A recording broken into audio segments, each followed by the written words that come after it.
Shane, we are down a man today. We're down a Kerry man. He says he's in a place surrounded by house parties, but the background noise was too distracting. I find that a little hard to believe. He actually texted me saying he was sick and he had fluid in his lungs, but I think it was just excess fluid from his stomach. Well, today was a terrible day for him to miss out on. We had Michael Carroll, Fit for Golf, who is a golf-specific S&C based in California. Worked with and still works with a number of pro tour players, really focused on getting their strength and power levels up. I learned a huge amount across a variety of areas. Super impressed when he was telling us about his time spent at Crazy Sports Performance and what he built up there, but also just how he's built a sustainable online fitness business. What about yourself?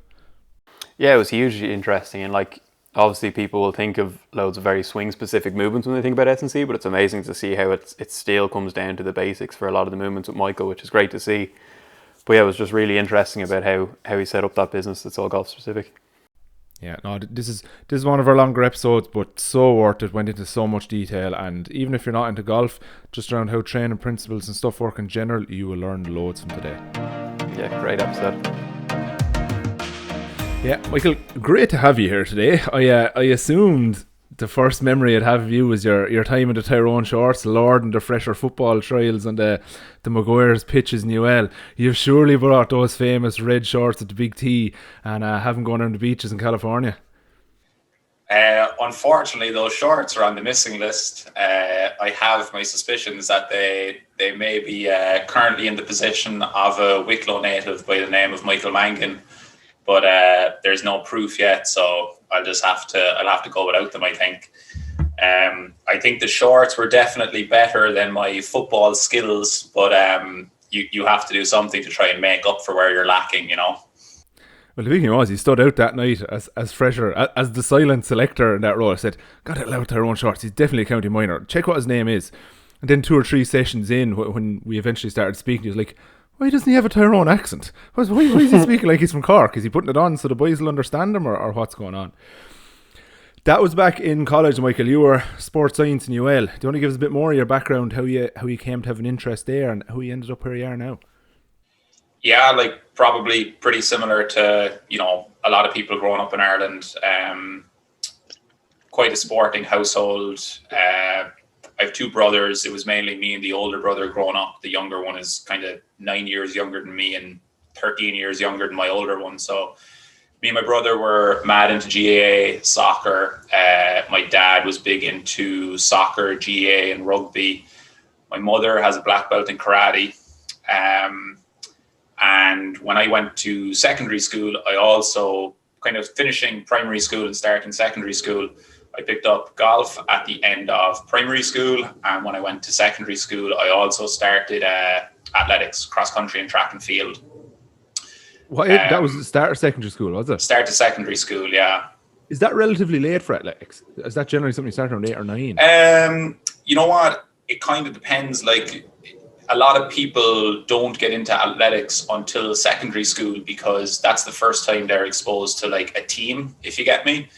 There's not many, say, athletics clubs in Ireland relative to soccer or GAA clubs. So unless one of your parents or, a neighbor or something like that is heavily involved in the club, it's quite easy to just never stumble across one. But a lot of, obviously it's you can organize teams much easier if you're doing it from a school because there's hundreds of kids there, obviously.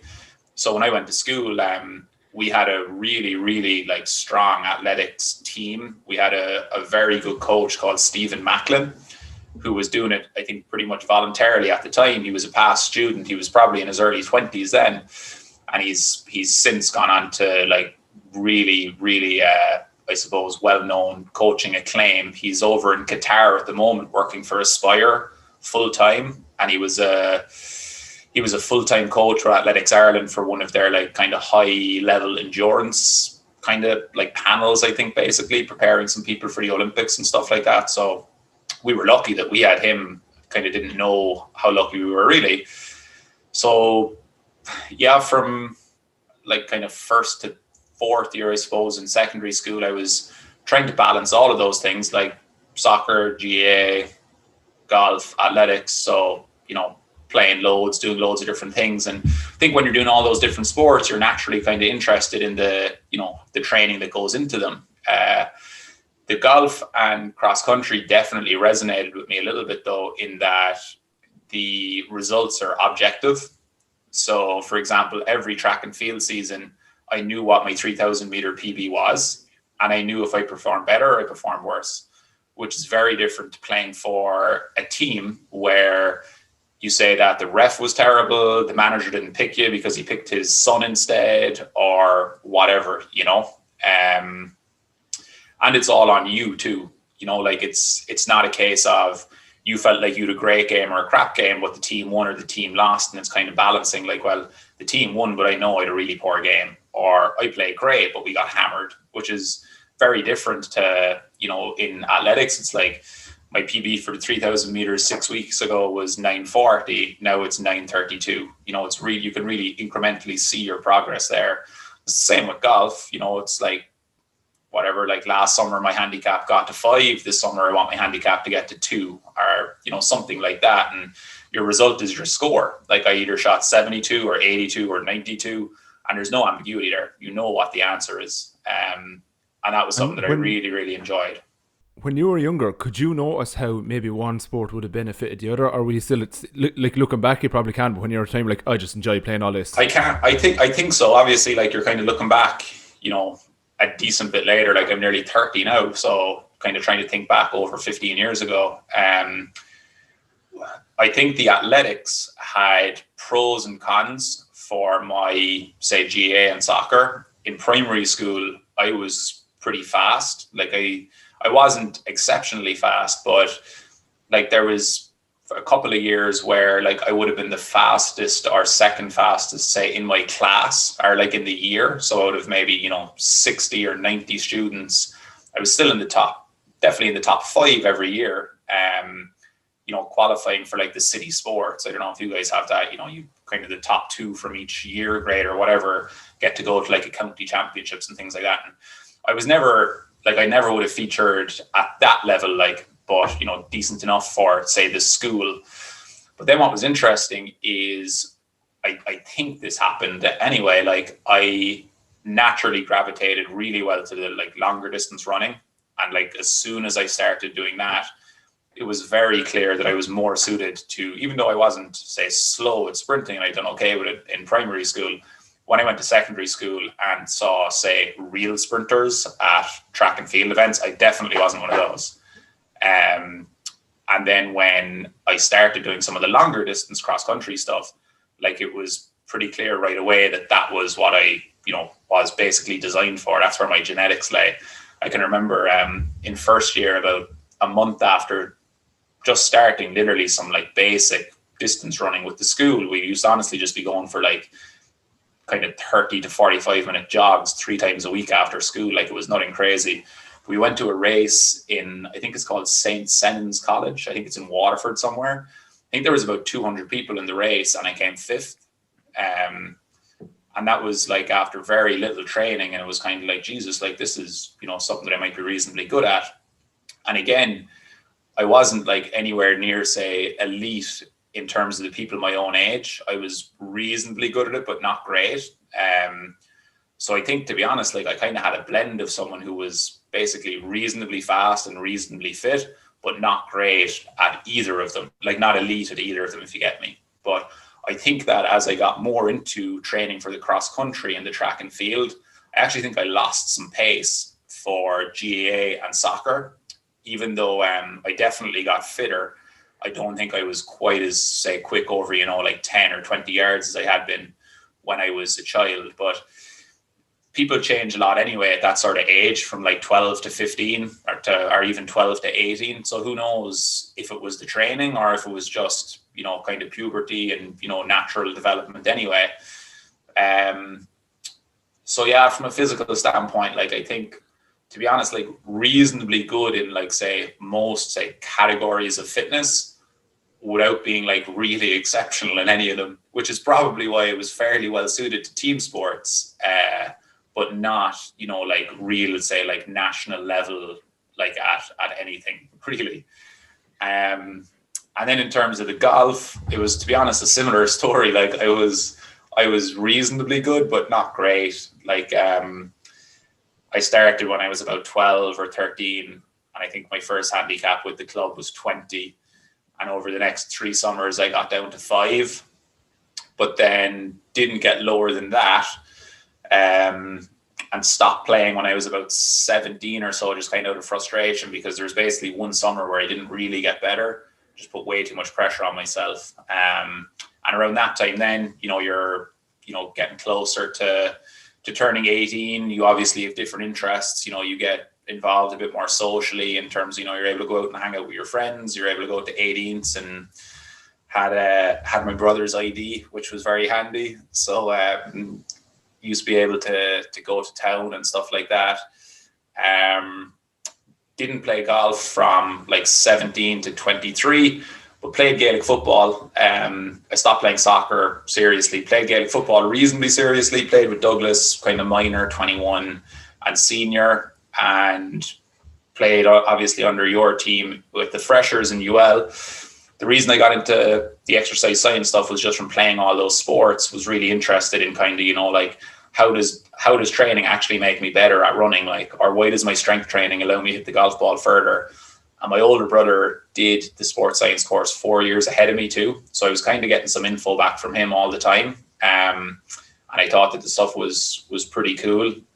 Went to the UL Open Day a couple of times, and the sports science kind of spiel they give you up on the projector screen with Keane O'Neill is pretty impressive, putting on a show. And then during college, I knew like that the strength and conditioning stuff was what I wanted to do. All the way through college, I was working part-time as a trainer and S&C coach back in Cork in a place called Fitness Works. So I'd go back there every weekend and work. During that time, I got involved with the Cork ladies camogie team as an S&C coach. And I did a little bit of work with them, but I was up in college, so it wasn't a huge pile. When I graduated from UL, I moved back to Cork, set up full-time as an S&C coach and personal trainer, working out of that gym. Started working, say, like full-time, or like I was able to give whatever time was needed to that Cork camogie team, which was great. Started playing golf again and was very poor. And yeah, that was kind of it for about, say, a year and a half after college. I was working full-time as an S&C coach. I wasn't playing Gaelic football. I was playing golf, and I got involved with some teams. The two main ones were the Cork camogie team in 2014 and the Cork ladies football team in 2016. And then at the end of 2016, I moved to California to work full-time with golfers. I had been working a lot with golfers in that time frame. I should have said too. I did the TPI education certificate in the Belfry in England just after I finished college, and I kind of started marketing and setting up classes and assessments and things like that then under the sort of business name Fit for Golf, which is kind of what my thing has been full-time since 2016 to now. That was probably more detail and a little bit more of a tangent than you were looking for, but I wasn't sure where to stop. That's absolutely ideal. I'm just like, there's a few things to unpack from that. Something we might come back to later on is actually the whole, you went straight from having a degree into pretty much working for yourself and running a business and going straight to California and run that. It's something we'll definitely come back to later on, but we'll dig a bit more into the golf stuff really, because that's realistically what you're pretty much famous for now. When it comes to golf and S&C, like, if you look at that from a very, I suppose, reductionist point of view, because it's rotating and hitting a ball, I'm like, okay, so should I do find somewhere with a cable machine and rotate a lot, or do Russian twists, or is there a little more nuance to that and you need to be a little bit more balanced kind of throughout your body before you start doing that, or before you start applying all that? Yeah, like what's interesting is that when people look at a golf swing, the rotary motion and kind of the swing of the arms is what, say, the naked eye or the uneducated or unexperienced eye would tap into. But a lot of what drives rotation is actually, say, the intent to swing your arms and how you push with your feet. So rotation is almost a result of the intent to hit the ball, as opposed to rotating to hit the ball, if that makes sense. So once you're set up to a golf ball and your idea is to hit it as hard as you can, or reasonably hard, the rotation is going to happen. I think there's actually more power coming from essentially how the feet push off the ground to create rotation, and also the power that comes essentially from the arms and upper torso. Well, the arms really pulling on the grip of the club. So to answer your question, rotary work with cable machines and medicine ball throws and stuff like that is valuable. But I think oftentimes in the golf F&C world, it's overvalued at the expense of getting generally stronger in some more basic movement patterns like squatting and hinging and pushing and pulling. But I would definitely include rotation there.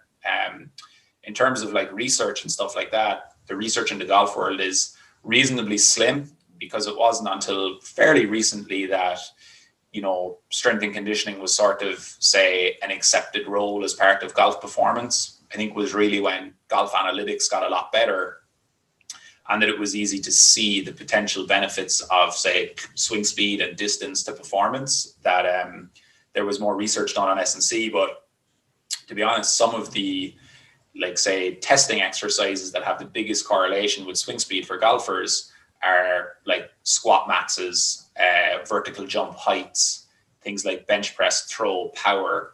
They actually tend to be more closely correlated with club head speed than some of the rotational movements they've tested.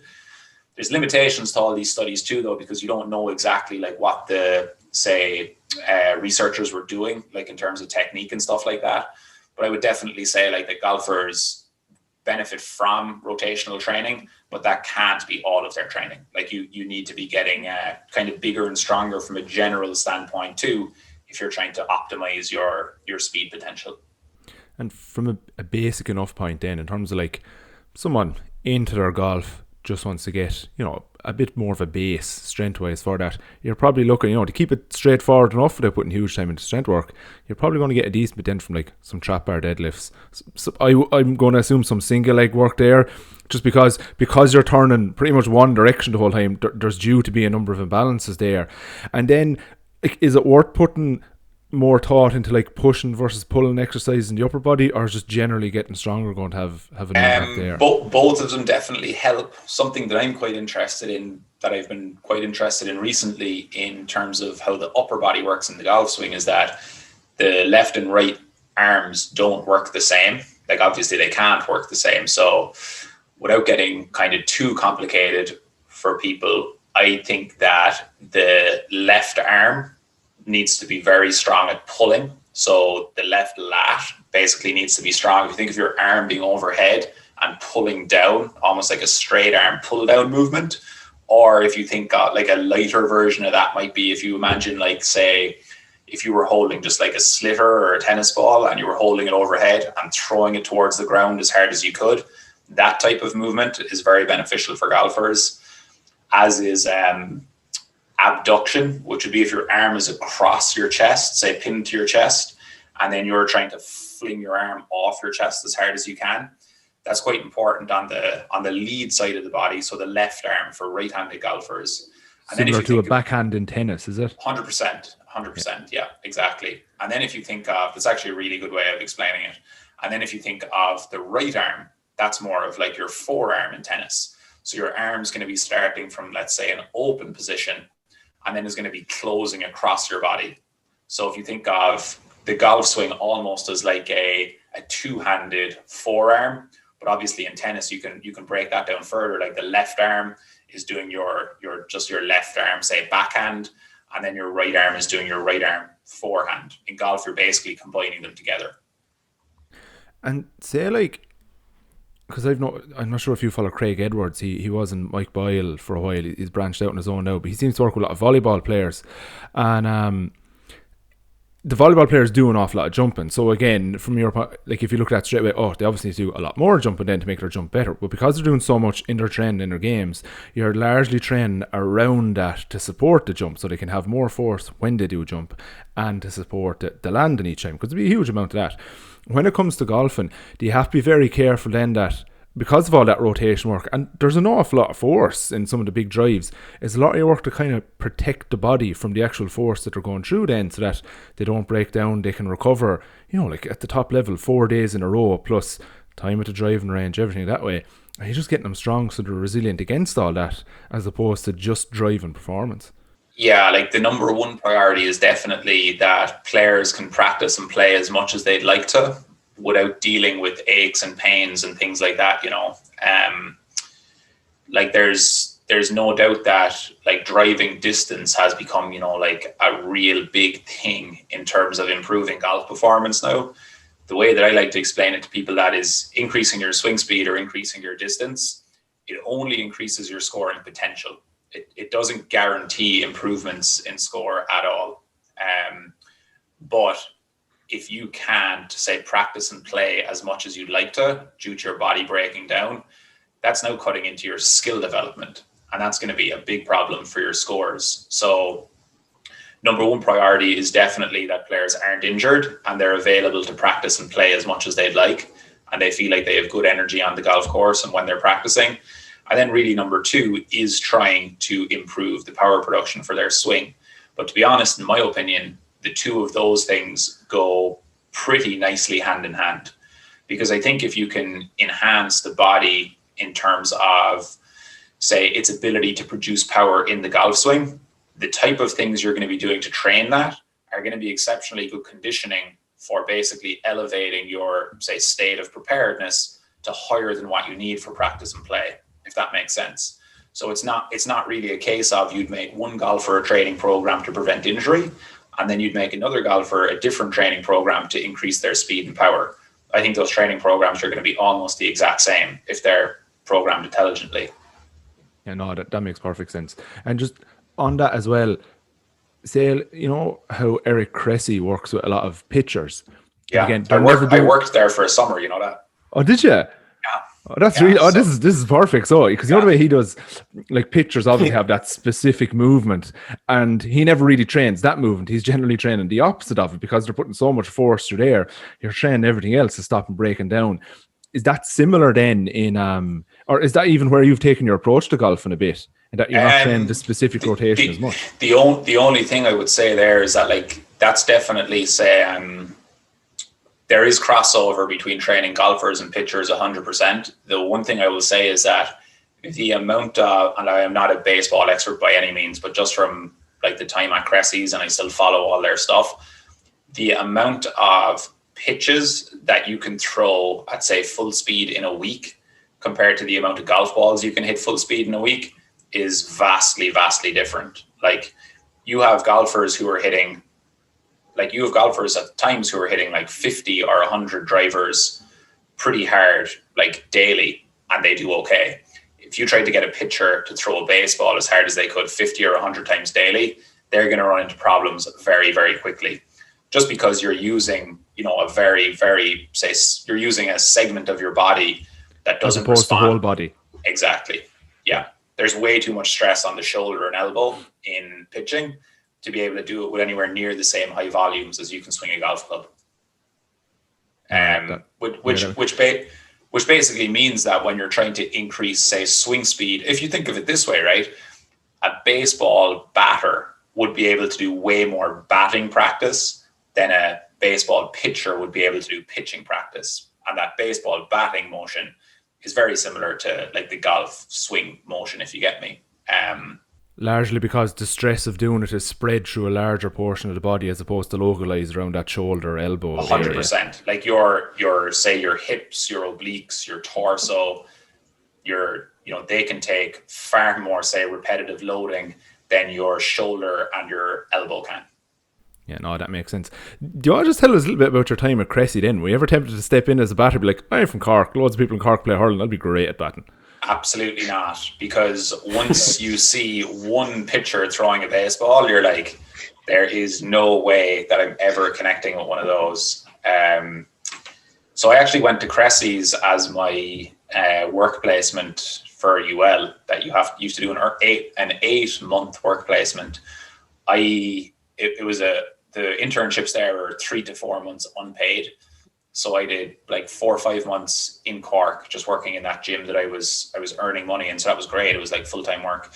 And then I went to Cressy's for the summer of 2013. There was me and 5 or 6 other interns there. What's really cool, like, is it's an unbelievably good business model for Cressy's, and it's really good learning for the interns. So it kind of works well for both parties. Is that they used to have like 5 or 6 interns on the floor at all times, kind of between maybe like, I don't know, 20 to 50 athletes, depending on how busy it was, maybe 20 to 30 maybe. And essentially you're just floating around the gym, making sure that everybody's comfortable with their program. And if there's new people, you'd be helping them more. So you're literally coaching athletes like for 7 hours, like 5 or 6 days a week. And you're the coaches there. Like, it's not a case of like you're shadowing or you're doing, like bringing the rubbish out to the skip. Like, you're literally like the people who are paying big bucks to go to Cressy's to train for the summer. Like, you are training them. Like, so there's huge responsibility there, and they do a really good job as well. Like, every week there was, intern in services for 2 hours led by Eric Cressy, like, or Tony Gentlecore or Greg Robbins. They were all there at the time. So you're getting, and Mike Reynolds was a physio that was nearby. He was doing stuff too. Like, so it was really cool. And are you given much autonomy there in the programming for those players, or is it Zero? The top dogs make them out and you're just carrying them out? Like, exactly. You don't make any programs. The full-time coaches and staff would do the assessments and make the programs. And then when the player comes back for, say, training session 1 a couple of days later or whatever, their program would be printed out and ready to go. They bring it into the gym floor. And if it's their first time, someone might just say, like, Mike, you're working with, say, let's Steve today, it's his first day, here's his program. You make sure he knows exactly what he's doing. And then in, 6 weeks time, Steve will know exactly what he's doing on the program, and you'll just be kind of, helping him with weight selections and fine tuning stuff. But he's pretty good at what he's doing then. Is it mainly young baseball players there, or is there a range of sports? Yeah, I was about 90% pitchers, so nearly everybody there is a pitcher. That might have changed since, but I think at the time that's what it was. It was it really depends on the time of year that you're there because of the baseball season. So I was there in the summer, which meant that the high school kids were out of school. So it was mostly high school pitchers who were interested in trying to play college. And there was some college pitchers and there was a couple of pros, but they weren't there a whole pile, to be honest. There was even a couple of boxers there too. Oh, that's interesting. Because that'd be in season for pros, wouldn't it? Exactly. In season for pros, but off season for the definitely the high schoolers. I think the college too. That's a largely similar model to the Mike Boyle setup in Boston as well, isn't it? Like, they bring interns in kind of 3 blocks throughout the year and they do a lot of the training. Although they've moved more gen pop than actual athlete, I think he's saying recently. Yeah, the training model is quite different too, in that everybody in Boyles does pretty much the exact same program. They have almost like a conveyor belt system when you go into the gym, in terms of you go in, you do like your foam roll and your dynamic warm up. Then you do some plyos, then you do some maybe med ball throws, then you do some Olympic lifting or weighted jumping, and then you do like your, say, strength work, and then you finish. Whereas in Cressy's, and it's pretty much the same programming, I think, for everyone. Whereas in Cressy's, they do a little bit more individualization, and it's not quite as much of like an on the hour 10 athletes are coming in and out an hour. It's a bit more kind of, I think, individualized and freestyle that way slightly. Where's Cressy based? Actually, last couple of questions on this bit. So at the time, Cressy was based in a place called Hudson in Massachusetts, which is about an hour from Boston. But since he's opened a place in, I think it's called West Palm or West Palm Beach, or West Palm, something like that, in Florida. So he has 2 facilities now, and they're building a 3rd one in Florida. So I think he spends most of his time in Florida because the weather is a lot nicer than Hudson. Hudson's under snow like for 3 or 4 months. Yeah, so why wouldn't you want to spend your time in Florida? And that's probably still open. I know a few college students around Ireland listen to this. Is that still application process? You just apply for the internship? It's definitely worth applying. The only thing that I will say is they've had a number of issues with people trying to get visas.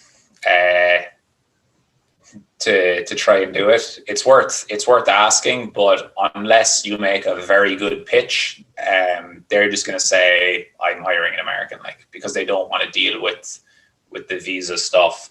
What I did, like if anyone's interested listening in college or whatever, is I got on to Say It and Use It, the two J1 companies or whatever. And I told them what I was looking for. You can try that, or you could try the, 90-day, just go to America thing or whatever. You just basically just need to make sure you have it organized and set up and stuff like that. There's some like red tape and finer details that you need to try and work around to make sure it's all legit, but was able to manage it. That's hopefully really useful to a few people, because there's it's just a different setup. There's kind of, when you look at the videos of college stuff and high school stuff in America, it's so different to stuff over here. It's a great experience to try and learn from. Yeah, no, it was brilliant. It was really good. You also get a really good appreciation for, like in Ireland, unless you're involved in rugby, which I never was, you get an appreciation for what the strength and power levels of, say, kind of true power athletes are like. Like the baseball players were absolute beasts. Like at the time, I would have been, say, like reasonably strong for a GA player. Like, I was only like 5'10" and say 80 kilos or whatever. But like the strength levels of some of the baseball players, like, was just frightening. Like they were so strong. Like you'd have like 200 kg trap bar deadlifts were commonplace, like for 5 or 6 reps. Like, and if you see someone doing that, here, like it's pretty rare. Like you'd have kind of all your high schoolers like pretty quickly, like kind of 140 kg trap bar deadlifts for 5 or 6 reps, no issues. Like really powerful. And when you see them doing like their med ball work and stuff like that, like you can just tell there's a lot of power there. Yeah, there's just at times that greater pool of genetics over there from all the different 100%. influences around the world. It's also different. Like if you had some of the GA players in Ireland training for power sports since they were 8 or 10, they'd be very different to how they are, 10 years later when they're playing Gaelic football and hurling do. Like, yeah, that's true too. Just some tiny bits around low-hanging fruit for golfers. Like if a golfer is listening there now, just golfs, that's their key bit of exercise, saying, I wouldn't mind doing a small bit now to try and, little home gym setup, or some very basics that I get, half an hour, maybe twice a week, some basic bits there. Yeah, I always try and divide, say, physical training work for golfers up into 3 different components. So I just very simply break it down into mobility, strength, and speed. And for the mobility stuff, like really how mobility benefits golfers is that if they can make a longer backswing, they have potential for more power on the downswing.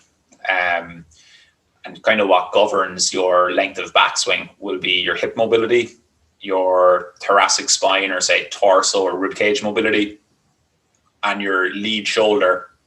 So your left arm, if you're a right-handed golfer, mobility. So you want to have basically really good ability to rotate your hips, really good ability to rotate your torso, and you want to have really good ability to raise your left arm over your head. And if you can get into like a backswing position, basically, with your hands having traveled a lot further, almost if you imagine like, say, somebody swinging on a clock face, like if you're looking at someone swinging a golf club from face on and you imagine a clock face, the more they can get their hands to go around the clock up towards, say, 12 o'clock, as opposed to being stuck at, say, like 9 o'clock. If you can think of that quadrant there, that's hugely beneficial for increasing swing speed. Does that make sense? Yeah, because I've noticed looking at a good few of your videos, you do really seem to prioritize thoracic mobility, so that upper back that we naturally lose driving on a laptop, on a phone, like that.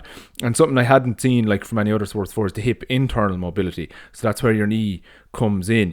It's the position in GA players and soccer players stuff you try and train out as much as possible, because around landing patterns and all like that. But having not like the position, but the ability to get in there, as you say, makes a big difference to the potential length of your swing. Well, yeah, those internal rotation drills where you're trying to rotate, say, your femur inwards, that's actually the same thing that happens when your foot stays where it is and you then rotate into your femur. That is internal rotation. So if you're just standing up and your right leg basically stays as it is, and you try and turn, say, your hips and your chest into your right leg, Okay, that's Yeah. that's It's that's just the same. sorry for anyone listening. Shane is laughing at me sitting here trying to do all the rotations. Oh yeah, that's the same thing as taking your right leg off the ground and now rotating your femur in towards your left leg. That's the same requirement of the hip. So yeah, that's number one is mobility. Like we know that it's the kind of technical term is called hand path length. So basically how far your hands travel in the backswing.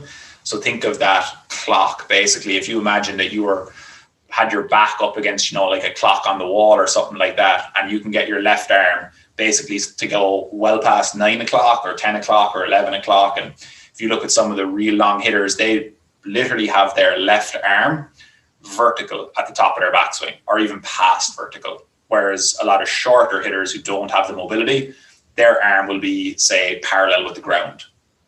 They can't get that left arm moving higher and higher.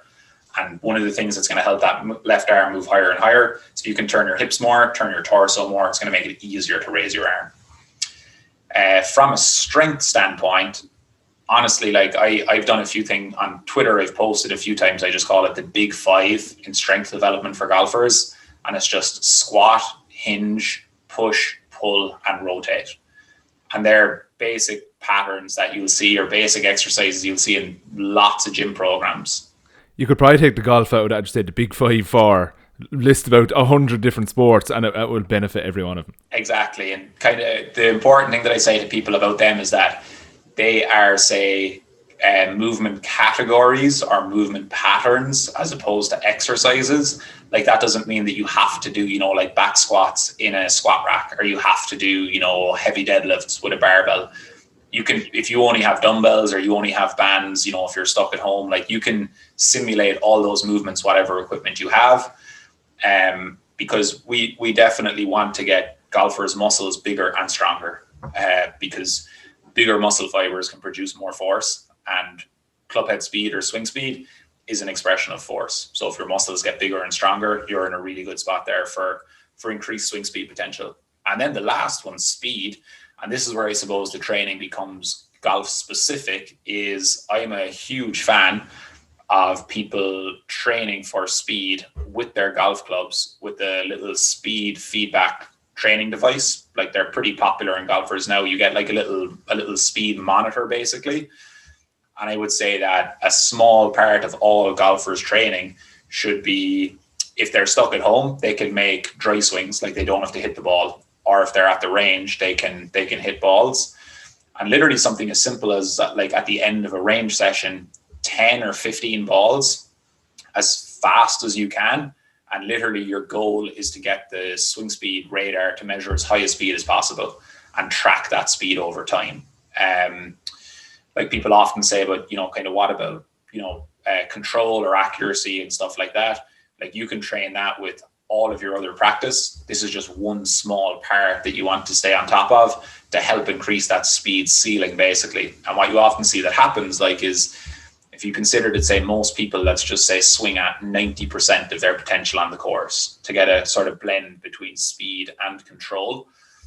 And if you have a player whose current driver swing speed is, say, 100 miles an hour, which would be pretty typical for a club golfer if they're reasonably decent.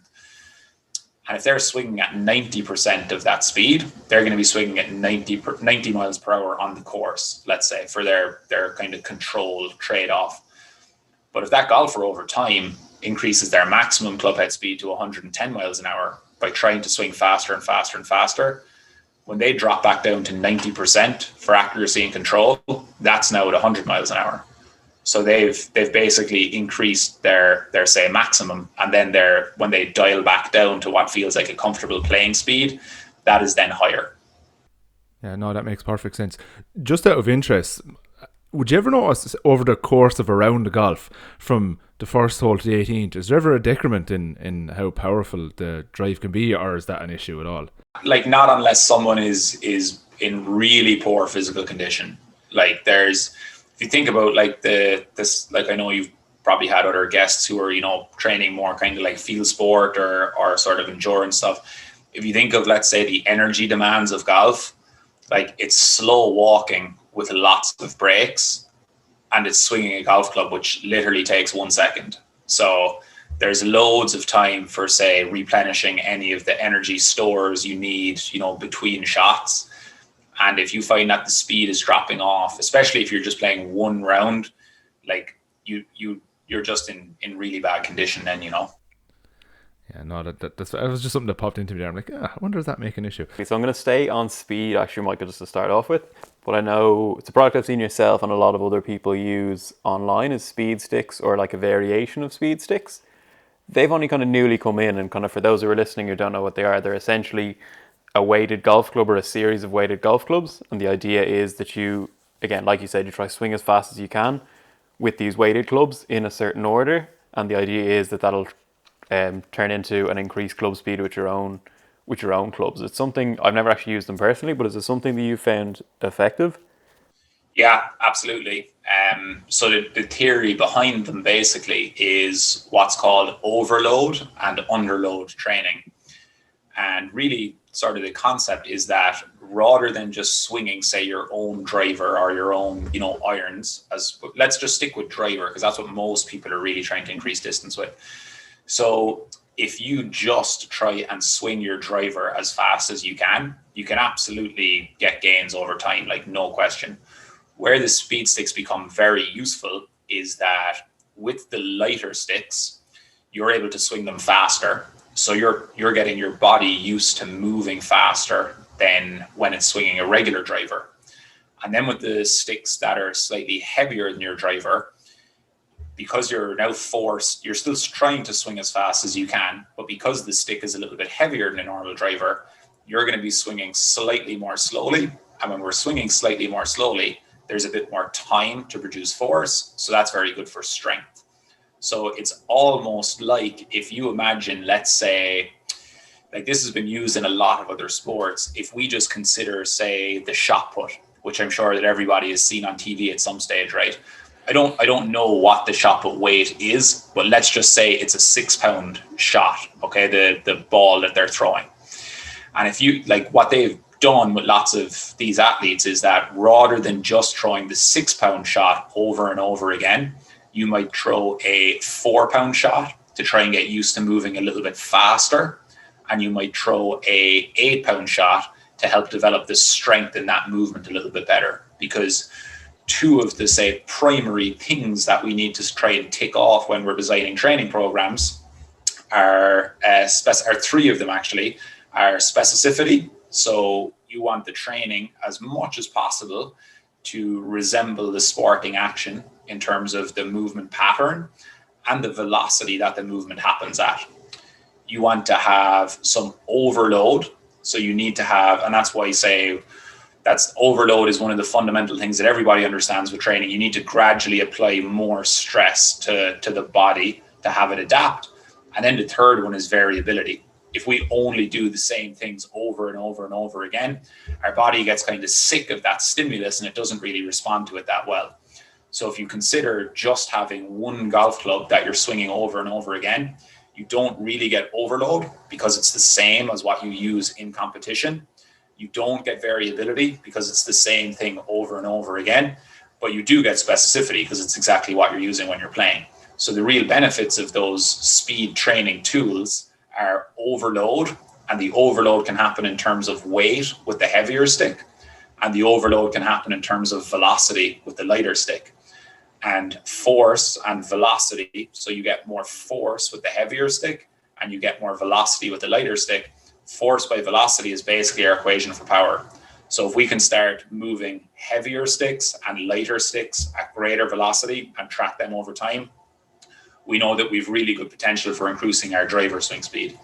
And then the second one is, or the variability that I touched on, is that you don't just have the same driver swing over and over again. Your body basically gets a new stimulus and it's like, hold on a second, what's this? I need to adapt to something new. But the key with variability is that it still needs to be very specific to the goal that you're trying to improve. And that's where people often think, in workouts, you hear the term like you need to shock the body or confuse your muscles.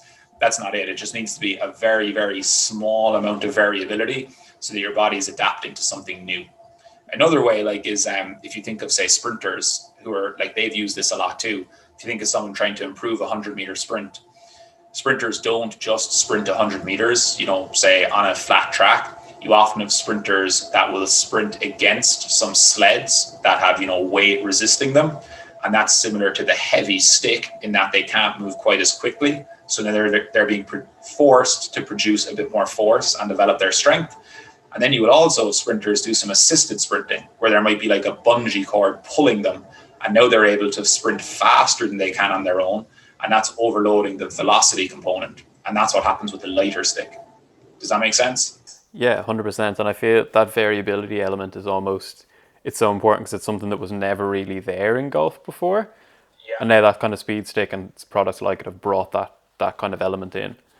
Did you find when you were using them, is there much of a trade-off in terms of swing mechanics? Like, would using the heavier, lighter sticks alter your own mechanics much, or something you have to be conscious of? That's a really, really good question, and something that like is definitely debated in, say, the golf coaching world. So there is certainly going to be some differences in how you'll swing something that's, say, 10% lighter than your driver versus 10% heavier than your driver.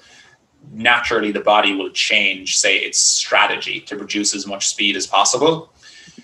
But what I think is also important is that just getting a player to switch from their 90% driver speed to then their 100% driver speed, that will always change their mechanics too. So it's not just the sticks are changing mechanics, it's the intent to go as fast as possible is also changing mechanics. And I think people blame the sticks when it's just as much the intent is what has changed. But to answer kind of your question a bit more directly, I think you do need to be careful with your mechanics when you're using the sticks, especially if you do them for very high volumes. I use the sticks quite differently to how Super Speed or basically advise with their protocols. I think their protocols are in way too high volumes to get, say, the benefits that you need. And obviously the higher volume you do, the more you're training that movement versus, say, your swing. And I think the more potential there is for basically negative transfer in terms of mechanics.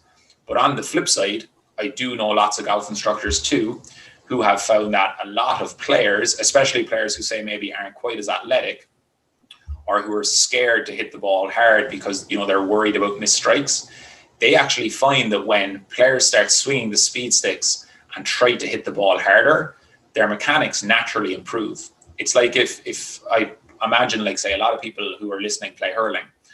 If you think about trying to hit a slitter towards a target, right? Oftentimes we're most accurate hitting a slitter when we're trying to hit it really hard.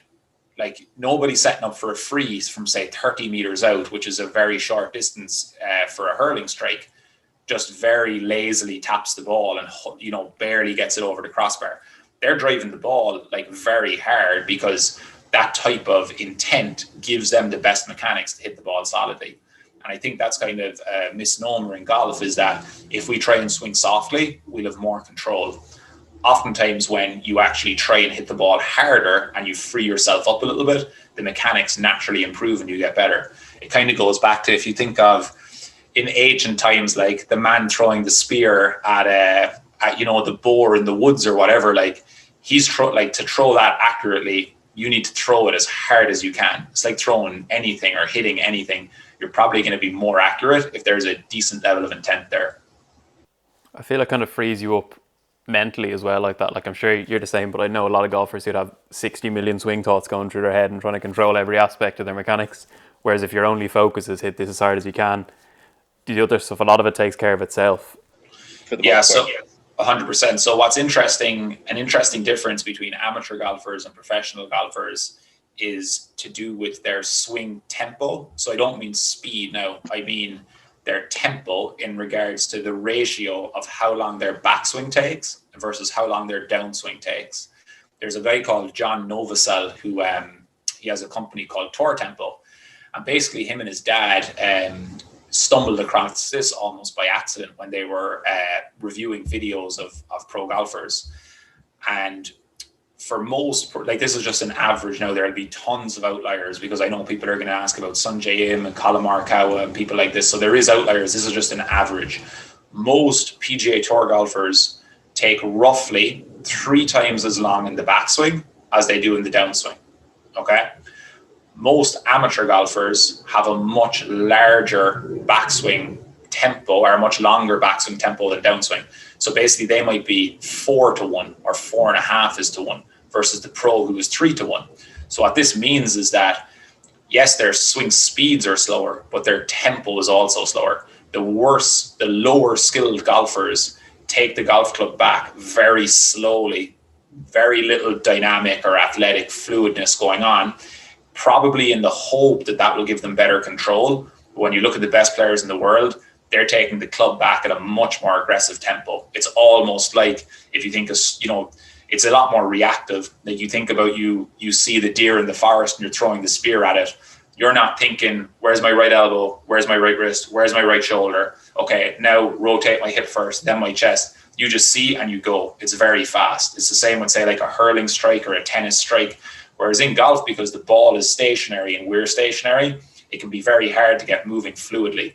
But the best players in the world tend to swing back faster than the lower skilled players do. So that's often something that you can get with the speed sticks, is that when people just don't have to hit a ball and they're just concentrating on getting that speed up, they often start to move a lot more dynamically.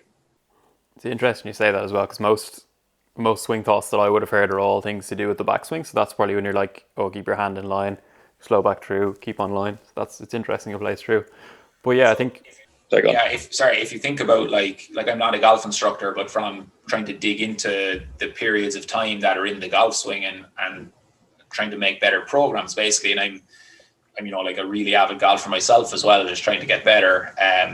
Like roughly, the golf swing takes about 1 second, the backswing takes about 0.75 seconds, and the downswing takes about 0.25 seconds.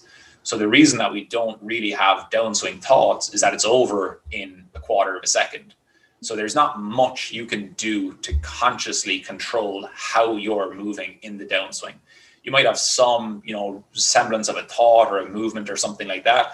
But essentially, once you start down, the golf swing's over. Like there's not a whole pile you can do.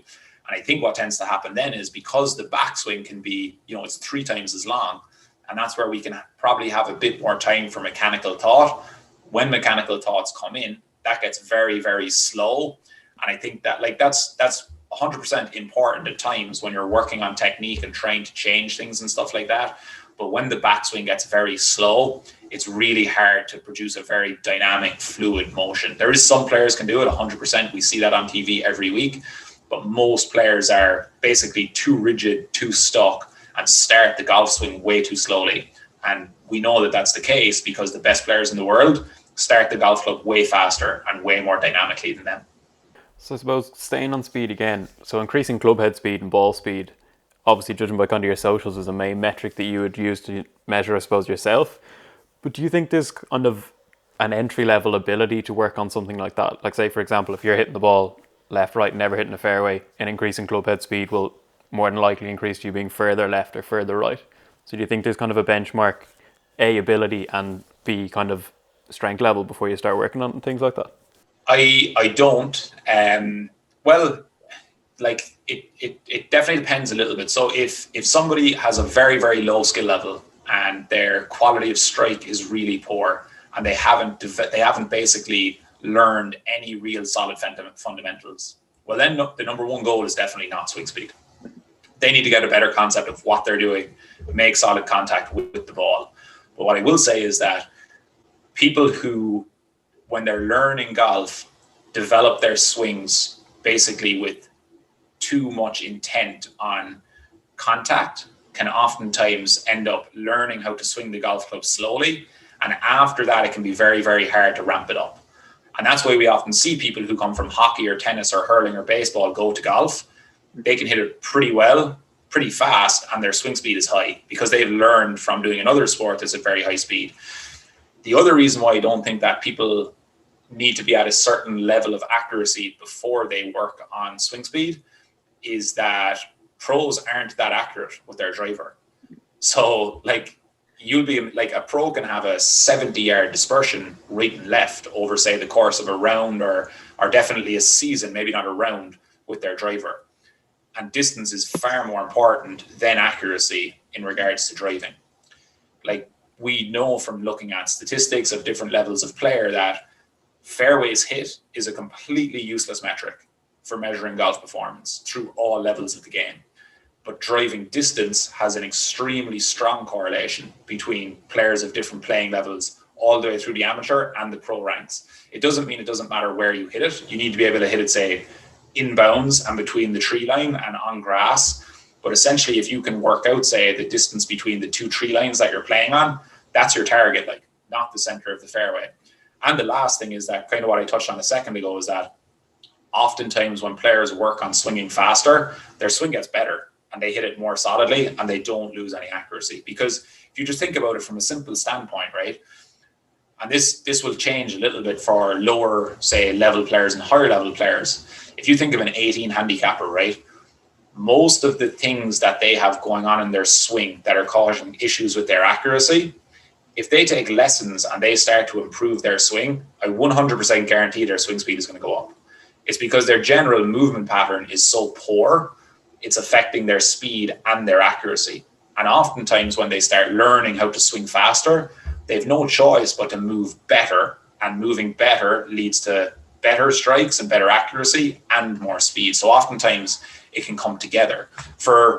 It's completely different for players who are already really, really good, and especially players who are playing for their living, essentially pros, because they've got to such a high level and they're so finely tuned that trying to change things with them is risky, because they can get worse. It's really easy for a professional golfer to get worse. It's exceptionally hard for an 18 handicapper or a 9 handicap golfer to get worse if they start to practice more and work on things that make sense. Like, there's just so much low hanging fruit from a technique standpoint for 18 and 9, and to be honest, probably even like 5 and 3 handicappers. Like, that's basically where I fall in that category too, is that we can't really get worse from improving our technique, and improving our technique is probably going to help our speed and our accuracy. But if you're dealing with a pro, they're trying to change something to either help their accuracy or their speed, they can definitely get worse. Yeah, no, I completely agree. And I think it's a weird one, because it's nearly the one tour statistic that people would expect themselves to be on a par with. Like, if someone came off the course and they'd be like, I only hit 60% of fairways, that's pretty much bang on average for a tour player. Whereas most club golfers would still be like, geez, I should be doing better than that. So the way to think about that, right, and this is why fairways hit is not a good measure of accuracy, and a better way to look at it is degrees offline, or think of, say, a cone of dispersion.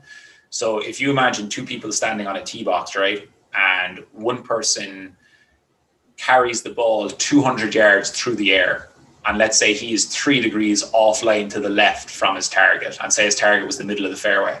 Because his ball is only carrying 200 yards in the air, he might still be able to be in the fairway. Now consider that ball is traveling on the same line, but it goes an extra 100 yards in the air. That ball is going to be carrying much further, say, sideways of where the target was. But if where that ball lands is not in trouble, if that ball is just in rough, versus the player who's 100 yards behind him is in the fairway, like, there's no chance that being in the fairway 100 yards back is better than being in the rough 100 yards forward, unless it's, horrific. Like, I mean, like, just regular rough, basically. So there's probably the most popular golf analytics guy is a guy called Mark Brody, who came up with the strokes gained statistics. And when he's working with players personally, he uses degrees offline to measure their driving accuracy rather than fairways hit, because, like, there's a trade-off for every player, but there's I don't know what the exact, say, trade-off is on average, but if you looked at, say, I know this is 100% true. If you looked at a player on the PGA Tour, and let's say there's nobody on tour from 175 yards in the fairway to the hole is better than another player from 125 yards in the basic level of rough. Like, there's just no way that that's going to stack up over the course of a season. And that's kind of the way to look at distance versus accuracy, I would say. Cool. So that actually brings me into something I wasn't really planning on touching on, but it just came to my mind there. The LPGA Tour, the women's tour, would have like exceptionally high levels of fairways hit, kind of 80s, 90%. Do you think they kind of just haven't hit their power revolution, I suppose, and kind of the next 5-10 years is going to see them firstly hugely gain in distance carried and distance hit, and then obviously the fairway figures will skew in the same metric? Yeah, definitely. And that is the exact same point as I just made about the degrees offline. The average driving distance on the PGA Tour, the male tour, is 296 yards. The average driving distance on the LPGA Tour is somewhere about 245, 250, I think. So if a ball is traveling on average, let's say 40 or 50 yards further, it obviously has more chance to go offline. I think that's the same point, basically. So that's why the LPGA Tour players hit way more fairways. The ball's in the air for way less time. It doesn't have as much of a chance to go offline. But now if you'd measure the degrees of accuracy and you extended their shot pattern over 50 yards further on each one, now I don't know if they're actually, say, any more accurate than the male players. And if you wanted, like, you could obviously get, if PGA Tour players would hit a ton of fairways too, if they brought their distance back to 240 or 260. You know what I mean? Like they'd hit like a 4-iron or a 3-iron or a 5-wood or something, and they'd hit way more fairways. But it doesn't make sense for scoring potential, or they'd all do it. We're definitely going to see a big change in the ladies' game. What's unfortunate in the ladies' game is that they don't have the radars out on the course that the male players do, where you can actually get clubhead speed and ball speed metrics for each tournament. We only have driving distance, which isn't quite as good to see. But you can see that there is players coming into the ladies' game who are like much more powerful than players would have been in the past. And I think there's two big reasons why it's going to happen. One is golf is getting cooler for girls. Like before, golf wasn't really a cool thing to do. It wasn't like socially acceptable. Now golf is getting really cool. There was also, I think it's called Title IX, was a thing that was passed in college sports in the US. I mightn't have all the details perfect on this, but basically what it meant is that for any, I think, college, say, program, the college needs to give as many scholarships to females as it does males. It's something like that. And golf was one of the sports that saw a huge, basically, change in the amount of girls that were thinking, oh, hold on a second, and parents, you can get a college scholarship for golf, and that's going to save us 200 grand. So more kids are being pushed towards golf, I think, because of this. And then you have essentially better athletes going through the college system and coming out. Like roughly the average clubhead speed on the LPGA Tour at the moment is about 94 miles an hour. But we see lots and lots of girls who are teenagers and in college well up over 100. And there's a few girls on tour who are about 105 now. So I think we're going to see a big change in the ladies' game for definite. Yeah, because I think on the tour there's kind of about 2 or 3 now who are kind of a good chunk ahead in driving distance at the moment. So I think from an S&C point of view, it's an interesting watch because it's going to come so big now in the next few years. It'd be a good one to get in on kind of ground floor. Yeah. So I'm going to move things a little bit now. I'm going to talk more about Fit for Golf and kind of its current concept. So as in the app point of view. So I think it's really cool the way it's set up. But I want to know how did you decide that was the route you want to go down, as opposed to, I don't know if you might still do some individual coaching, but I presume that's going to reach most of your clients because they're so obviously such a broader spectrum. Yeah, the app started because when I moved to the US, I was broke. I had great plans for saving loads and having like a big like fund to keep me going when I came over, but that just didn't happen. Going to Paris for the European Soccer Championships for 2.5 weeks was definitely a part of it. But when I came over and I started working here, like quickly realized that the cost of living in California is very high. I was not earning good money where I was working and I didn't have that many hours.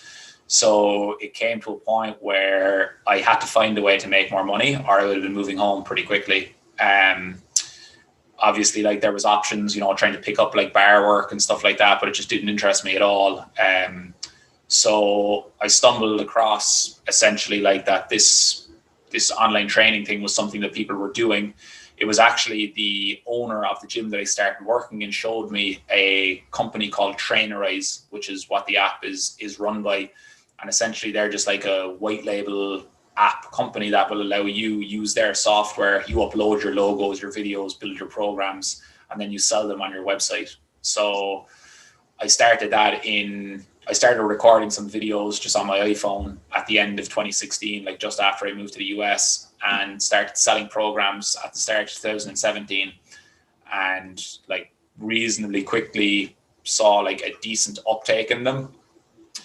And since then, like I've been putting the vast majority of my time into essentially improving the quality of the material that's on the app, and also like advertising and marketing and things like that. And the main reason why I want to go that way is that I learned, like I had really good mentors back in that gym, Fitness Works in Cork, and this is actually it perfectly kind of applied to me too, is that like I'd never considered online training when I was working in Ireland, because I was really busy. For like a fella in his early 20s, I was earning loads of money, like relatively speaking. I, no, like kids or mortgage or anything like that. So tons of disposable income, like, and never had to worry about money for anything. And then when I moved here, it completely changed, because I, basically lost nearly all of my training money that I was getting from when I was in Ireland, and the cost of living was a little bit higher. So I just kind of basically thought, and it was one of my sort of mentors in the gym, a guy called John Core, said to me, like, when you're working in training, there's basically like a trap that people fall into. And it's that basically the one I talked about is that you can earn loads of money when you're younger and it feels great, but your ability to earn more money as you get older and you have bigger expenses like a family and a house and stuff like this, you hit a ceiling pretty quickly. So to increase money as a trainer, there's basically three ways you can do it. You can increase your hours, which is miserable after a while. I don't think anybody wants to do it. You can increase your rates, which hits a limit pretty early on too, because people just won't pay you depending on where you're working. Or you can open a gym and hire staff, which obviously is huge overheads and huge risk. So none of them are really scalable. You essentially have to work more to earn more. Whereas with the app, the way I was looking at it is that it's a product that you're selling, and once it's made, and you can sell, that's completely scalable. You can sell it over time. So rather than earning money per hour for a training session, you're now earning money per program sold or per subscription. And each program sold or each subscription added doesn't add any work to you, because you're just working on the material, which takes the same amount of time whether you have 10 subscribers or 10,000 subscribers. Whereas if you want to earn more money training, you have to put in essentially more hours. And just really quickly, like I learned after the first few months and definitely the first couple of years, that there was way more potential for like the income that I wanted from the online scalable model. And I actually enjoyed doing it, as opposed to ramping up more training hours. Like it's essentially, the potential for income is essentially limitless with something you're selling online, because it's so scalable, whereas your potential for income with just in-person training is, I would say, very limited. And do you still do any in-person training? I do, but I'm just about to stop. So long story short, the visa that I came over on meant that I have to have a host employer. So all the time that I've been in the US, I've been working for a place called Hanson Fitness for Golf. They sponsored my visa to come over. That's completely different to the Fit for Golf stuff. But on that visa, I had to stay working for a host employer to keep my visa valid. I couldn't just work as Fit for Golf over here on my own. But I recently got approved for a green card, which means that I can go out on my own and just do the Fit for Golf stuff full time. So at the end of this month, actually, I'm going to be stopping working in Hanson Fitness for Golf after 4.5 years there, and just do the app stuff online. But to be honest, for the 3 years I was there before COVID, I was probably doing maybe like 15 to 30 hours a week there, depending on the busyness of the week, basically, probably usually like 20 to 25, and then trying to put all the time aside of that into the app. But since COVID, like gyms have been closed a lot. So I've been doing very few hours there. So essentially the last year has been, 90% of my time has been online anyway. So it's not exactly going to be a big transition in April, because I've only been there for about like 5 hours a week during COVID, to be honest. And in terms of like the app and stuff, have you dug into like the back end stuff? Like, are you still very much dependent on that company you host it through to do stuff? Or like, if it came to a stage, do you know, I'd actually be able to put together a few bits myself to host my own app and reduce some of those overheads? Or are they so reasonable anyway, you're like, it's not worth looking into?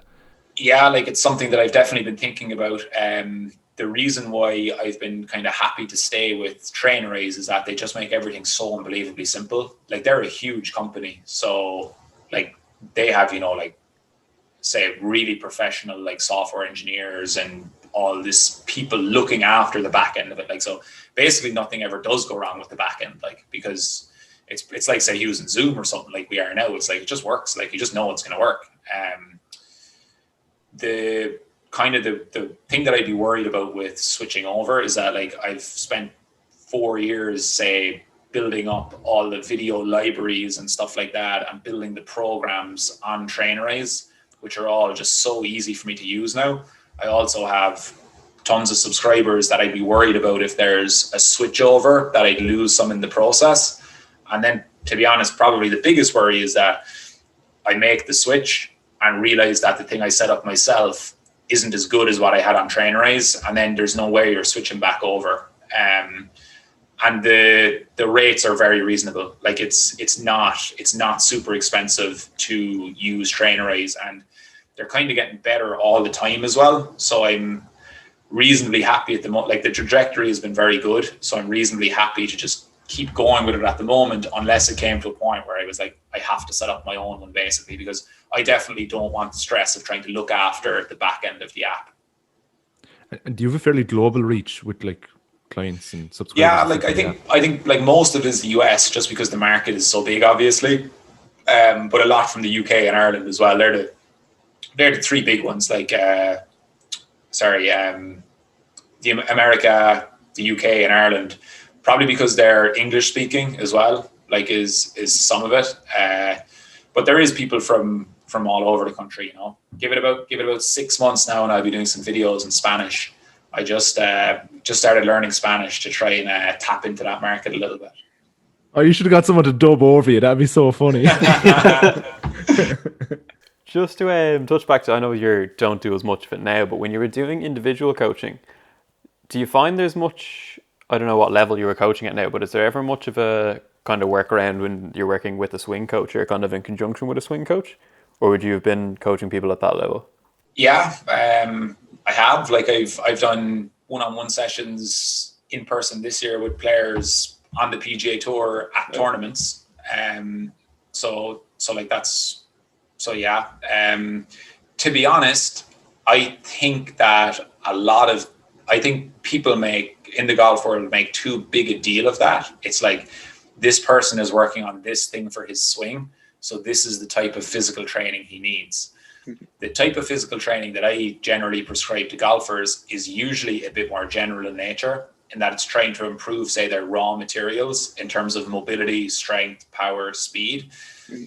If there is very specific limitations that a pro golfer has, which is rare because they're professional athletes and they move extremely well, I think where you'd be kind of putting some of that stuff into is maybe like, their warm-ups, or like what people will call their movement prep and things like that.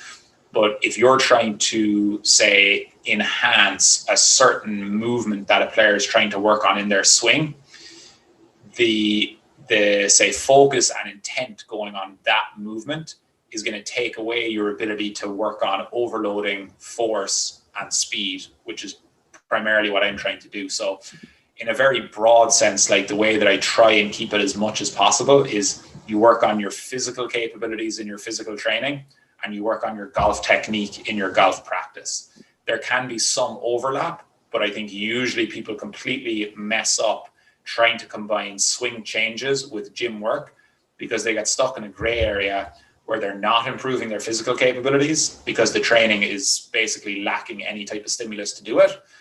And now, because they're doing something with, let's say, a band or a dumbbell or a cable, it's also after ruining the specificity for the golf swing, which you do with a golf club. And I don't think it really enhances that either. So you're exercising, but I don't think you're helping your golf swing much, or you're helping your physical capabilities much. compared to if you separated them and worked on them individually. And then I suppose on the other side of this, well, I suppose not really, on the other side of the spectrum, and it might apply to a few PGA Tour members maybe, but if you were planning something like a large body composition change with a client, so if a client came in, they were quite overweight or needed something that they were changing drastically, is there then like a larger discussion you'd have to have with the swing coach being like, listen, we obviously need to lose X amount of weight. It's probably going to require a swing rebuild or at least some time to kind of work with me. Is that kind of something that would happen? 100%. So as a strength and conditioning coach, you absolutely cannot suggest to a player who plays golf for a living that they need to make a reasonably radical physical transformation. Because if that goes wrong, you've basically shot yourself in the foot, like by suggesting that. Like you need to remember like that you are a small part of the support staff to this player's overall development. So essentially, like the player needs to tell you what his goals are, and then you can help him along them. But like you can never suggest to the player, like, this is what I think that we should do to say help your speed. Now, if there, like, so sometimes physical changes will come like almost as a result of the training or a side effect of the training. And that's something that you just need to stay in contact with the player with in regards to, is he happy with how things are going? And also the coach. But like none of these changes happen in the very short term. So that's where like really diligent, say, tracking and monitoring gets important, where you can see like weekly, like what's happening with basically, you know, whether it's their, you know, their body weight, or if it's like in terms of, let's say in terms of their physical training, like if they're making huge changes in, let's just say, their strength or their muscle mass or their mobility or things like this, you need to be sort of, say, tracking that from a trainer's standpoint. But the player and the coach also need to be tracking it from, let's say, a technical model standpoint, like how their swing looks, either if they use camera for feedback or if they have any of like the 3D measuring systems that they use for feedback, or even just looking at their statistics from play. And once you have that info, then you can make decisions as things go on, rather than, you know, like getting to a point, let's say 12 or 15 months down the line, and it's like, shit, I'm after gaining 15 pounds. I feel really strong, but my swing has gone to crap. Or vice versa, which is probably the one that's like even, I would say, nearly riskier, is that, you know, you have the guy who's 30 pounds overweight and he decides he wants to get in really good shape, loses a ton of weight, and then he's never heard from again on tour, you know. Whereas if that person was losing, you know, a pound a week as they were practicing and playing, that change would be so gradual. I think it would be much easier for their body to essentially coordinate the swing with the new body as it's changing, as opposed to losing 20 pounds in 6 months and then trying to play golf again. Yeah, definitely. And I think you kind of see that on tour without really noticing it. So say people like Mickelson, Westwood, even Lowry, you'd kind of see them, if you look at pictures of them 5-10 years ago, they are quite overweight, or they're not in shape. And now they were always big men, but they're not overweight and they look healthy, but you wouldn't realize it because it's been so gradual. Yeah, like there's definitely no, you know, right or wrong answers to it. And the most important thing with pros, like who are again playing for their living, is that like it doesn't matter a toss what like research says or what, like, you know, experience of other players says. They're a very important like N=1 case study, and everything needs to be individualized. So you need to be just like essentially like have a very good rationale for why something is changing. And then I suppose the goal when you're working with players that good is you're trying to make as, say, positive an improvement as possible with as little like intrusion to anything else. So you want to make the change while changing as little as possible, if that makes sense. Like almost drip feeding them what you want to happen, but it's then going to occur so gradually that if there's ever a case where it seems like it's going down a negative path, that you're able to rein it back in and revert back to something that's, you know, a bit more neutral. Because players don't lose their games in 1 week or overnight. Like it's something that happens, you know, basically like in more of a kind of stepwise, say, I would say spiral towards negativity, unfortunately. And if that's going to be from a physical transformation, the key is that you've done all this tracking and monitoring as this physical change has been happening. so that you can see if you think that's having an effect on it. And it might not even be down to the physical transformation. Like, we need to remember that there's so many variabilities, or there's so much variability in golf, that just because somebody, let's say, loses weight and starts playing crap, we don't know that losing weight was the issue. Like, there could be tons of other things going on, you know, which is really important to remember for high level athletes in any sport, basically. Yeah, I think that's so important, as we want to change as little as we can, or change as little as we can while making the biggest difference. I think that's, to be honest, that's what I found most impressive of Bryson's transformation, was like, everyone is going to raving about how much muscle he put on, which from an S&C point of view, yes, was impressive, but not world changing. It was the fact that he managed to combine that with still having a professional level swing in kind of that short a time. So that's what kind of made it so impressive. What was amazing with Bryson, I actually did my own podcast. I did a little 20-minute episode on Bryson back in the summer. And what was amazing with Bryson is that, like, when he came back out on tour after the shutdown, and he was huge and hitting it, you know, so much further, he literally gained, like, he's gained about 15 miles per hour of club head speed, like, over the last 2 years, which is insane. Like, nobody's ever come close to that on tour. They usually stay within like a 3 or 4 mile an hour range for their whole career. But when Bryson came back out, right, he had this huge gain in club head speed. He'd also gained strokes putting, so he was putting better. He'd gained strokes in approach. He was better at hitting into the greens, and I think he improved around the green too. So, like, even his chipping and putting increase. I need to double check that one, but I know for certain his putting and his strokes gained approach was better than it had been before the transformation. So it's not even a case of he was able to maintain his previous level of play while going through this transformation. Everything got better. He was, like, his driving was noticeably different, but his putting was exceptionally better. Like, it was near the top on tour, which is incredible. And also, with all the extra weight he put on, he also seemed to, from his swing, have gained range of motion as well. Like, he was getting much further back, and he had more flexibility and more mobility as well, which is even more impressive. Yeah, like, what people don't realize about Bryson is, like, they just look at the huge mass gain, the huge weight gain, but what they're forgetting, like, is that Bryson has essentially, like, been living with not living really with, like, but he's there all the time, a guy called Chris Como, who's one of the best golf instructors in the world, like, biomechanics expert, has force plates, 3D analysis, slow motion camera. He set that up in his living room as soon as COVID hit. So while Bryson's been doing all of his, and he's obsessed with his equipment too, and making sure all of that's kind of optimized as best as possible. So yes, Bryson has spent a lot of time getting stronger and getting bigger, but he's also working exceptionally close with the unbelievably highly qualified golf instructor, who's an expert in biomechanics, can essentially measure what's going on in Bryson's swing, and then they can use that as their benchmark all the time. So if they see that something negative is happening, they're able to basically nip it in the bud and say, hold on a second, we're starting to go in a direction here with your swing that isn't desirable. We need to basically reset here now and think about where we want to go, which is completely different to what most people would do. Is like, they just go hell for leather into the strength and, you know, gaining mass, and then essentially hope that the swing still works as well. And if it didn't, they'd blame the training and the mass gain, as opposed to the fact that they didn't just look after their swing as they were doing it, you know? No, 100%. And it's been a very interesting watch.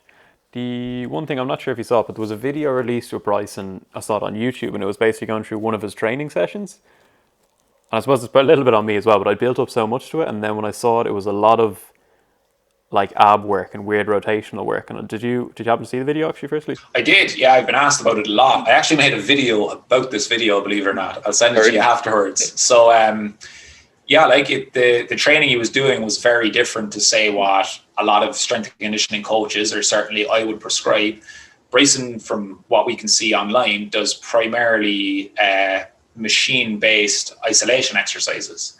And people are kind of saying, like, you know, how is that, say, like, functional training for golf? Or, you know, why isn't he doing, you know, like, squats and RDLs and, you know, Olympic lifts and throwing med balls and all this? And basically, like, my response to that is, Bryson has been hitting, like, in periods, Bryson's been hitting hundreds of balls per day as hard as he can with speed feedback from his launch monitor, while getting measured in a biomechanics lab, essentially, with one of the world's best coaches watching him.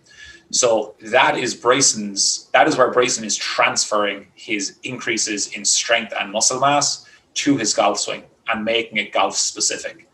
Now, if you have somebody who doesn't hit hundreds of golf balls per day and they do the same machine-based isolation exercise style regime, they're not going to see anywhere near as much transfer to their golf swing, in my opinion, as if they were doing something that is a bit more, say, in line with what most strength and conditioning coaches would recommend. So the more practice that you're doing in regards to swinging the golf club, if we're just talking about, say, increasing swing speed, the more practice of actually swinging as fast as you can that you're doing, the less specific your physical training needs to be.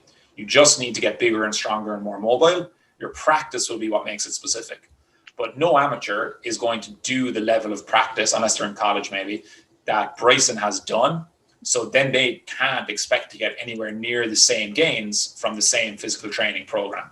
Like it kind of goes back to like, the kind of longer that I've been involved in strength and conditioning, the less I care about how specific, say, a strength exercise in the gym is. And I'm more concerned with, does it apply a stimulus that the person will be forced to adapt to? I.e., is it improving, say, their physiological capabilities? Are their muscles getting bigger? Is their force production capability improving? Are they getting more explosive? If the answer is yes, and they're then doing tons of practice of their sporting movement, that's where the transfer will occur. But if you get the same person who practices once a week on that program, they would be way better off with the program that has them doing, more, let's say, free weight exercises, some standing cable rotation pulleys, some med ball throwing, some med ball slamming, stuff that is simulating the golf swing a little bit more closely so that they're learning how to move their body in a way that will transfer to the golf swing more easily than what Bryson was doing. The other thing that we haven't touched on and nobody knows is that we don't know what would have happened to Bryson's gains if he followed a different training program. Would they have been better? Would they have been worse? Who knows? Like we don't know the answer. But what we do know is that he's definitely gotten way bigger and way stronger. And the exercises were what most people would say non-functional. They were machine-based isolation, bodybuilding style exercises. So we know that's what he's been doing in his training, and he's gotten way bigger and stronger. We also know that he's been hitting hundreds of golf balls per day as fast as he can at times, or at least hundreds of golf balls per week. He has expert guidance on it, and we know that his club head speed is increased by about 20 miles an hour. So it's definitely worked, but we don't know how well it would work if you change around some of those variables, which is what basically everybody needs to consider, Yeah, definitely. I suppose it's also really easy to say that's what he does all the time, but it was one session in isolation for a YouTube video. Like, there's nothing to say he can't be doing. I think that is what he does, though. Like from talking to players who know him, and just from basically listening to his stuff, and I've seen some videos with like his physical trainer and stuff like that, and that is what they focus primarily on, I think.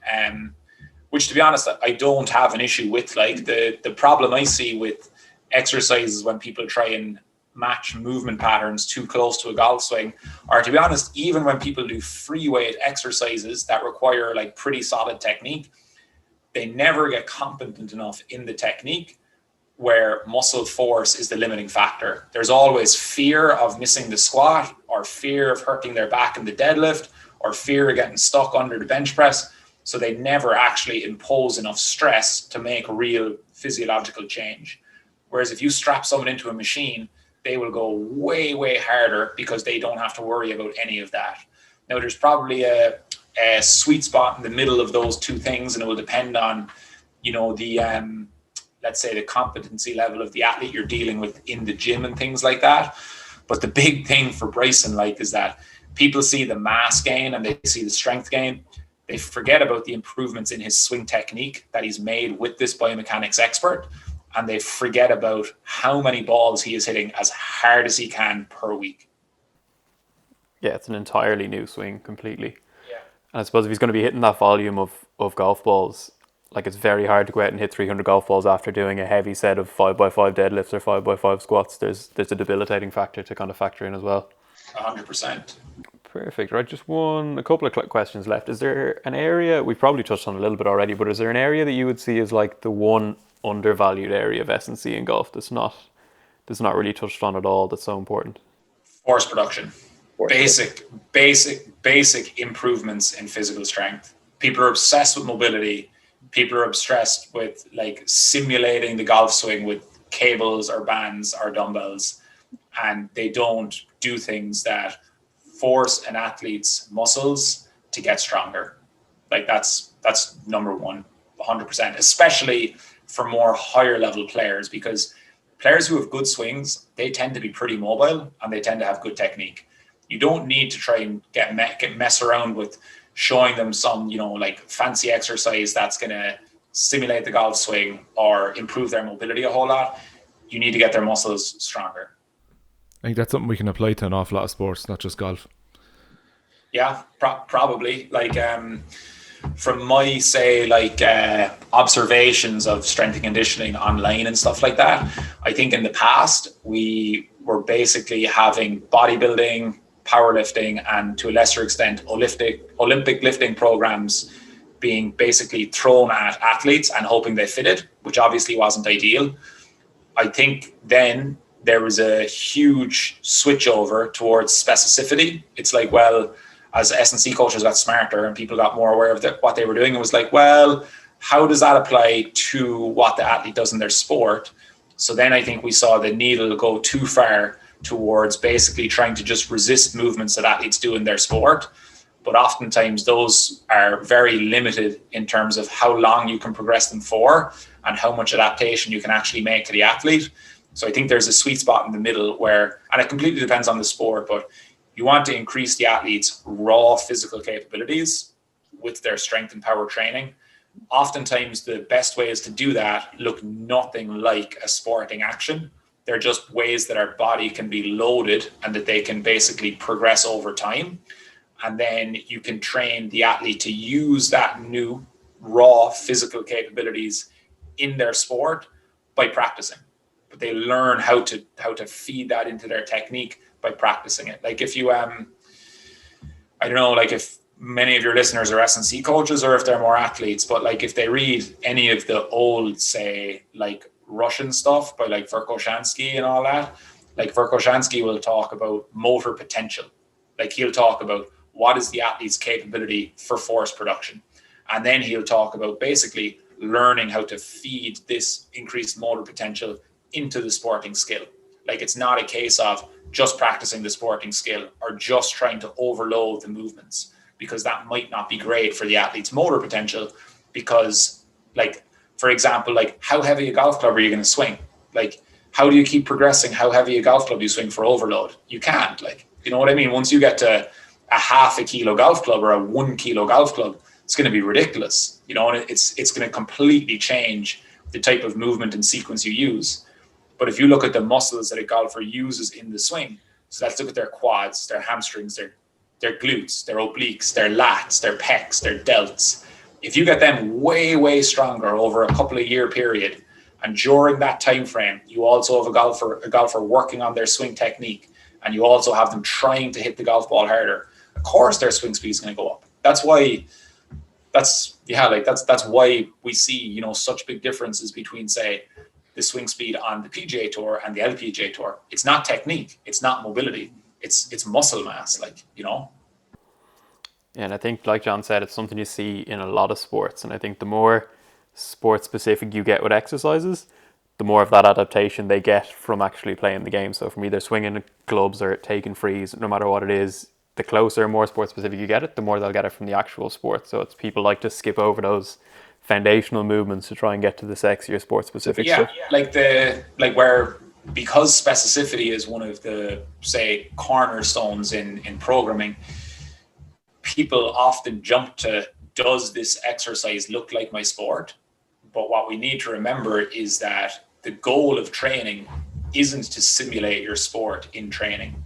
It's, from a strength and conditioning perspective, it's to enhance your force production capabilities in that sporting movement. And when we look at the ability to enhance rather than simulate, then what we do often gets broken down a lot differently. And like, it's something that I've kind of come around to over the last like year or so, I would say, is that one, and this is more important for, say, like athletes who throw or hit stuff than athletes who have to run or jump, where they have to project their body mass.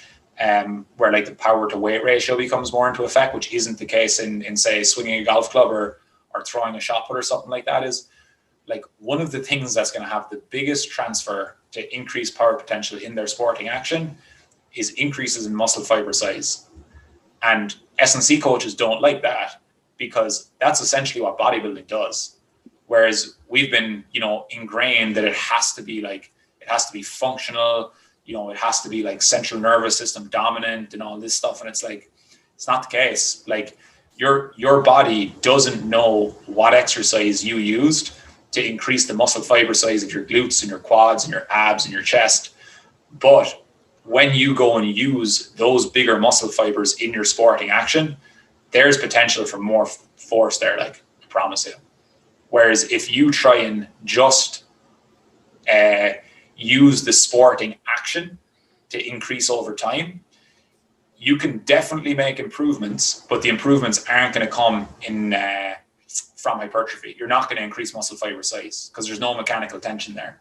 So that's why when you're swinging speed sticks, even if you do a high volume and you're getting way faster, that's going to be mainly nervous system improvements, and there will be some changes in the muscle and tendon. But they're very, very different improvements to what you can get from training with basically, say, high mechanical tension, which you get from essentially strength training. And that's why I think you need to combine both of them. Like you eventually, like nervous system improvements, they get limited pretty early. Like we can't keep getting more and more efficient at recruiting the muscle fibers that we have. Eventually we have to increase the muscle fiber size. And that's really the only way to increase strength and power in the long term, which is something that people often don't like to hear, because it really goes back to what like the very, very basics of, I suppose, training and adaptation is like there needs to be more stimulus. The muscles need to get bigger and stronger, because technique and nervous system adaptations, they will hit a point of diminishing returns far before increases in strength and hypertrophy will. And I'm not saying that all you have to do is get bigger and stronger and do a bodybuilding program. Like that's not the point, but that is a big effect on where your strength and power potential will end up, especially in sports like in throwing and hitting, because you don't need to project your body mass. It's very different if you're training a sprinter or a jumper, because as they gain mass, they now need to carry that mass as they're running down the track or jumping. So that's completely different. But in a sport where you're jumping or hitting, increases in muscle fiber size and strength are hugely overlooked and really important. And there is some exercises I think make more sense than the others, but really I don't think it matters as much as many S&C coaches would like to think that it does. And the transfer is going to happen from practicing the sport skill. So Arnold's Encyclopedia of Bodybuilding is essential reading for all golfers. Honestly, if you had somebody just going training really hard with something like that, and they were practicing their technique and swinging a lot, that would be way better than a lot of the training programs that people get from so-called golf fitness specialists or gurus, basically. Definitely, no, I'd agree. And last question is, who's going to win the Masters? I would so I have a couple of clients in the Masters, so I would love one of them to win. But if not, it would be Rory. I'd love to see Rory win. I don't think he will. I don't think he's in a feature at all, unfortunately. I think he's a man stuck between two stools at the moment. All the time, like based on how golf has been in the last year or 2 years, I think DJ is the favorite, but I don't know who will win. There's it should be out now. There's a guy called Richie Hunt on Twitter. He's like huge golf analytics guy, and every year before the Masters, he writes an article, the 20 players who can win the Masters, and he basically explains why like the vast majority of the field essentially have no hope, and who he thinks actually is in with a realistic chance based on their previous play and sort of the statistics of each element of their game. And it's not rocket science. Like usually it is one of the big names or top players wins, but he does a really good job with it. It's really interesting to read. I think Spieth could definitely feature just because of his history there and his form. He started playing really well. Yeah, it's a perfect course for Spieth. Like, his big struggles are usually off the tee. Like, that's where his real handicap is. That's started to get a little bit better, but tee shots aren't punished that much in Augusta. It's where you can be loosest and get away with it. And for the last like 5 or 6 weeks, Spieth's approach play has been like up near the top of the rankings, and that's really where you make your ground in Augusta is approach play. People slightly overemphasize the putting importance because of the greens. It's important, but really the approach play is what saves people in Augusta. It's amazing for, like, I think Spieth is so interesting to watch because there's most players will, like, they hit a bad shot, it's going to go further right than they thought or further left. And like, if Spieth hits a bad shot, he's literally standing on the tee going, I don't have a fucking clue where this is going to go. So it's all like, yeah, it's much more relatable. It's amazing, like some of the demons that can creep into pro golfers' heads. We always hear about players who have the putting yips, but if you kind of read enough, say, golf stories or listen to enough podcasts, what actually ends golfers' careers is when they get yips with the driver, when they lose complete confidence with the driver. There's if you I've listened to Henrik Stenson talking about, the way he's famous for his 3-wood, like he hits it everywhere. Bear in mind, his 3-wood is probably about 11 degrees, so it's really like a driver for amateurs. But Stenson's talked about having nightmares where he's on a tee box, and the way the fans like line down the tee box, and he's having nightmares that he's going to hit a fan with his driver, and then he's going on to the tee the next day, like trying to play a tour event, and he's like, how the hell can I hit this driver? And Tommy Fleetwood went through similar struggles with his driver, like couldn't keep it on the planet. But obviously he's come back from it. We still see Stenson hitting 3-wood all the time. So yeah, it's interesting. It's definitely a crazy game. It's cruel. Understandable, because there's some, like 18th at Augusta comes to mind, but it's literally like, it's got to be close to 100 yards of just people lined in. Shocking. Yeah. Like it's 10 yards wide, 100 yards long. People and lined up. There's just a corridor of trees that, like, the ball has to start straight. There's no curve allowed, really. Man, right, well, thanks a million for your time there, Michael. I don't know if John has anything to add just to finish off. Oh, Michael, that's been absolutely brilliant. Thanks a million. If you want to, like, where can people follow you, sign up for the Fit for Golf app, anything like that? Yeah, thanks for having me on, lads. My pleasure. That was a good chat. The time flew. If people want to find me, my website is fitforgolf.blog, and on Instagram and Twitter, I'm at fit_for_golf. And the one thing I will say about the app is that you can't download it from the App Store. So if you're interested in it, you have to go to the website and sign up there, and then you'll be emailed a link to download your program, basically.